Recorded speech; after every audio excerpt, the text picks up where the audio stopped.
আসসালামু আলাইকুম রহমতুল্লাহ।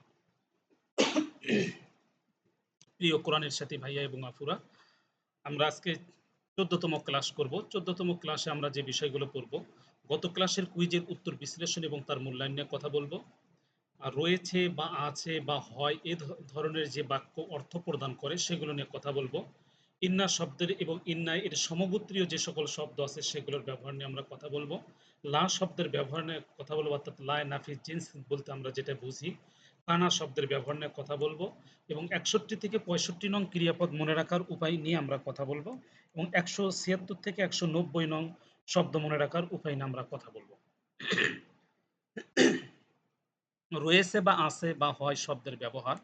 যদি কোনো শব্দে আমরা দেখতে পারি হরফে জার মিন আন ইলা আলা ফি বি লীলা, হরফে জার এবং মাজরুর, অথবা মুজাফ এবং মুজাফ ইলাই মিলে যদি কোনো শব্দটাকে সীমাবদ্ধ করে রাখে, তাহলে সেই শব্দটার অর্থ, সেই বাক্যটার অর্থ হবে রয়েছে বা আছে বা হয় এ ধরনের অর্থ প্রদান করবে। যেমন ফি কুলুবিহিম মারাদুন, এখানে ফিটা হরফে জার দিয়ে সীমাবদ্ধ হয়েছে। কুলুবিন মুজাফ মুজাফি ইলাই, তাহলে যে ফি কুলুবিহিম আরেকটা হচ্ছে মারাদুন, তাহলে তাদের অন্তরে রয়েছে কি, রয়েছে ব্যাধি। তাহলে এখানে সূত্রটা কি, যে হরফে জার অথবা মুজাফ মুজাফি ইলাই দ্বারা সীমাবদ্ধ হবে এবং সেখানে একটা নন ভার্ব পাওয়া যাবে পেশ বিশিষ্ট। তাহলে ফি দ্বারা এটা হচ্ছে সীমাবদ্ধ হয়েছে এবং সেখানে তার পরে একটা মারাদুন শব্দ পাওয়া গেছে, সেটা হচ্ছে পেশ বিশিষ্ট হয়েছে। আবার দেখেন লির রিজালি নাসিবুন, লি হরফে জার দ্বারা এটা সীমাবদ্ধ হয়েছে এবং নাসিবুন এই শব্দটা একটি পেশ বিশিষ্ট শব্দ এসেছে। সুতরাং দুটি শব্দই শর্তই পাওয়া গেছে। তাহলে এর অর্থ আমরা নেব কি কি নেব, যে রয়েছে বা আছে বা হয় এই ধরনের অর্থ আমরা নেব। তাহলে লির রিজালি নাসিবুন, পুরুষের জন্য রয়েছে অংশ। আবার আমরা বলেছি যে যদি শব্দটি মুজাফ এবং মুজাফ ইলাই দ্বারা সীমাবদ্ধ হয় এবং পেশ বিশিষ্ট একটি শব্দ আসে, তাহলে সেখানে আমরা অর্থ নেব রয়েছে বা আছে বা হয় এ ধরনের অর্থ। যেমন জাযা উহুম মাগফিরাতুন, জাযা শব্দটি হচ্ছে মুজাফ, হুম শব্দটি হচ্ছে মুজাফ ইলাই, তাহলে মুজাফ মুজাফি ইলাই এসেছে তাহলে মুজাফ ইলাই দ্বারা সীমাবদ্ধ হয়েছে এবং এর পরবর্তীতে যে শব্দটা এসেছে সেটা হচ্ছে তাদুই পেশতুন, অর্থাৎ পেশ বিশিষ্ট নন ভার্ব এসেছে। তাহলে অর্থ হবে জাযা উহুম মাগফিরাতুন, তাদের জন্য রয়েছে কি, রয়েছে মাগফিরাত তথা ক্ষমা।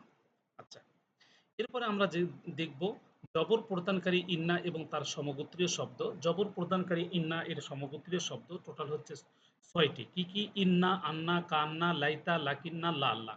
এই শব্দগুলো কি করে, একটা বাক্যের শুরুতে আসে, আসার পর তারপর একটা এসএম আছে, সেই এসএমটাকে জবর প্রদান করে এবং পরবর্তী যে খবর আসে খবরটাকে পেশ প্রদান করে।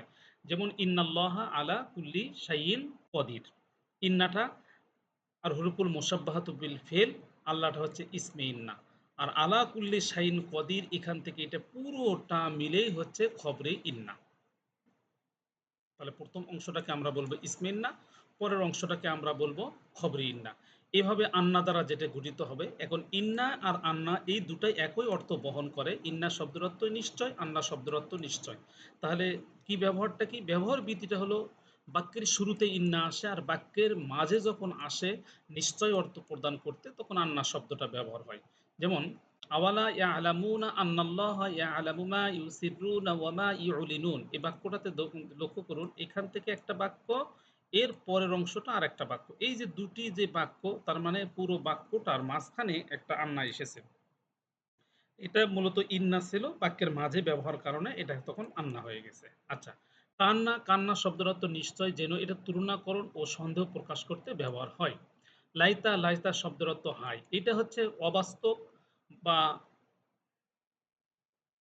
বস্তুর আকাঙ্ক্ষা প্রকাশ করতে ব্যবহার হয়। যেমন এমন কিছু আকাঙ্ক্ষা করা হয়েছে তা অসম্ভব, এই অসম্ভব অবাস্তব কিছু আকাঙ্ক্ষা করতে এটা ব্যবহার হয়। যেমন কলাত ইয়া লাইতানি মৃত্যু কবলা হাজা ওয়াকুনতু নাসিয়া মানসিয়া, যে মারিয়াম আলাইহিস সালাম বললেন যে আমার এই পুত্র মানে সন্তান জন্মগ্রহণ করার পূর্বেই যদি আমার মৃত্যু হতো, যেটা ছিল তার জন্য হচ্ছে অসম্ভব।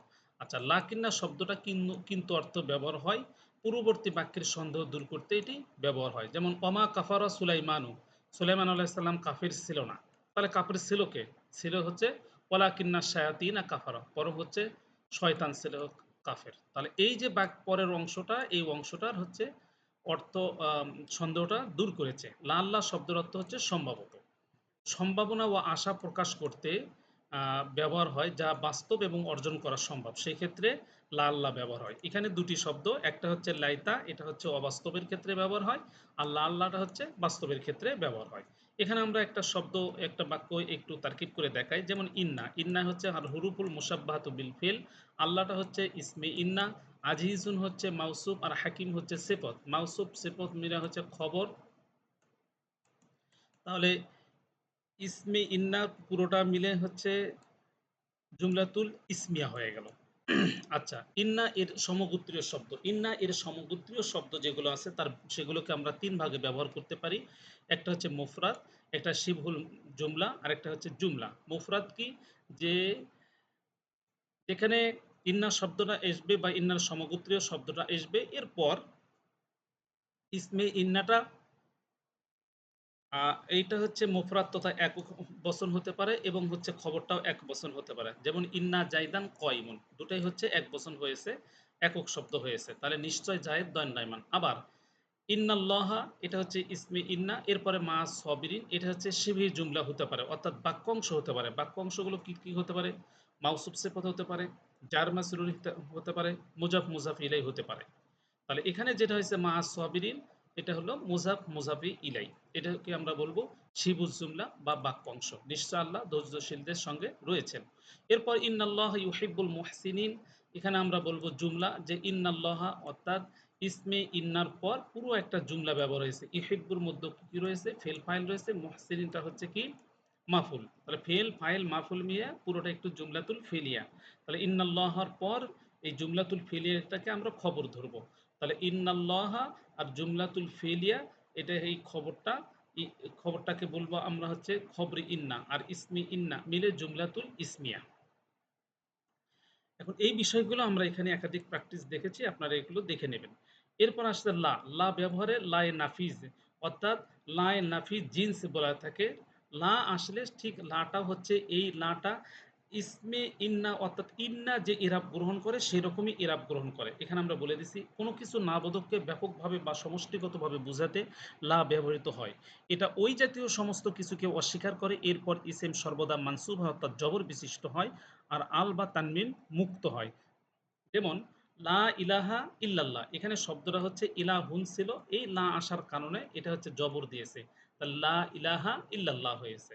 ঠিক এমন ভাবে লা শারিকা লাহু, এই শব্দটা শারিকুন ছিল, লা আসার কারণে জবর দিয়েছে, তাই হয়ে গেল লা শারিকা লাহু।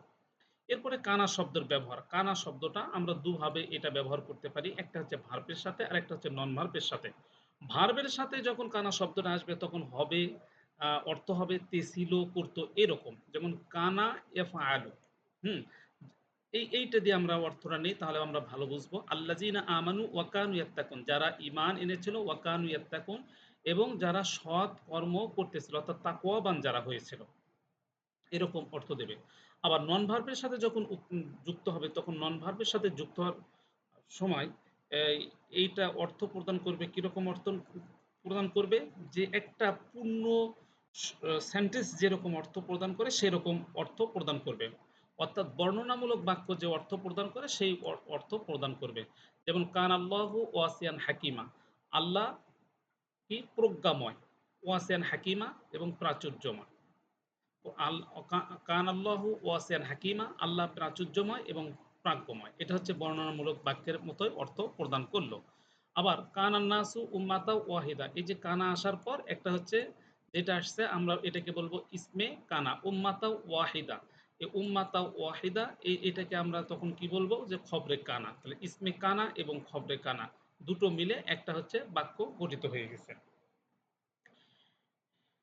এরপরে আমরা পরপর দুটো কানার নিয়ম দেখব। একটা হলো এই শব্দটি বর্ণনামূলক বাক্যের পূর্বে ব্যবহৃত হয়, অর্থাৎ মুক্তাদা ও খবরের পূর্বে বসে মুক্তাদাকে পেশ এবং খবরকে জবর দেয়, তখন মুক্তাদাকে ইসমে কানা এবং খবরকে খবরে কানা আমরা বলে থাকি। যেমন কান আল্লাহ আজিজান হাকিমা, এই যে এই আল্লাহ শব্দটাকে আমরা বলবো হচ্ছে ইসমে কানা, আজিজান হাকিমা মুজাফ মাউসুফ সিফত মিলে এটাকে আমরা বলবো হচ্ছে খবরে কানা। তাহলে ইসমে কানা এবং খবরে কানা মিলে পূর্ণ একটা বাক্য তৈরি হয়ে গেল। এখন আসেন, কানা আসবে একটি নন ভার্বের আগে। যদি নন ভার্বের আগে আসে তাহলে ওই কানার পর যে শব্দটা এসেছে সেটাতে হচ্ছে জবর হবে। যেমন কানা মুসলিমান, কুনতুম মুমিনিনা, এখানে হচ্ছে জবরের অবস্থায় আছে তথা নসবের অবস্থায় আছে। ওয়াকুনতুম আমওয়াতান, এখানে আমওয়াতান শব্দটা জবরের অবস্থায় আছে। এরপর ইন্না এবং কানা একসাথে আমরা ব্যবহার দেখেছি। যেমন ইন্নাহু কানা গফফারা, যে ইন্নাহু, ইন্নার পর এই যে হুটা হচ্ছে ইসমে ইন্না, কানাটা হচ্ছে কানা শব্দ লাইনাফি জিন্স, এবং হচ্ছে গফফারা হচ্ছে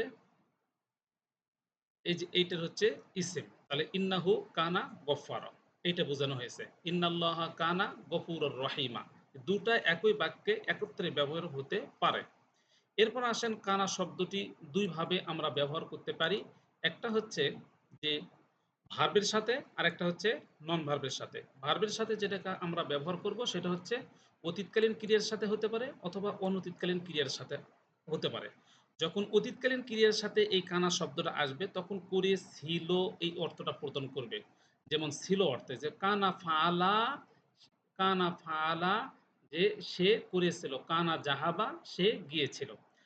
আবার অনতীতকালের ক্ষেত্রে যখন ব্যবহার হবে তখন হচ্ছে তেছিল, করতো, অর্থাৎ অনতীতকালের অর্থ না নিয়ে অতীতকালের অর্থটাই গ্রহণ করতে হবে। যেমন কানা ইয়াফআলু, সে করিতেছিল। আল্লাযীনা আমানু ওয়া কানু ইয়াত্তাকুন, যে অর্থটা আমরা এর আগে দেখেছি।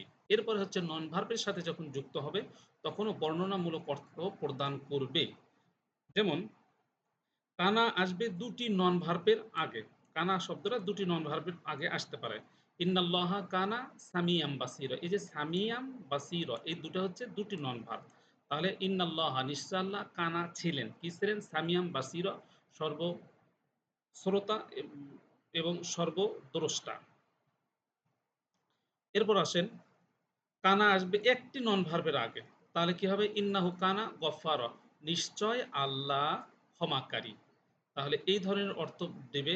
অর্থাৎ যখন আহ, কানা শব্দটি নন ভার্বের সাথে যুক্ত হবে তখন সেটা হচ্ছে একটা আহ, পরিপূর্ণ বাক্যের অর্থ প্রদান করবে।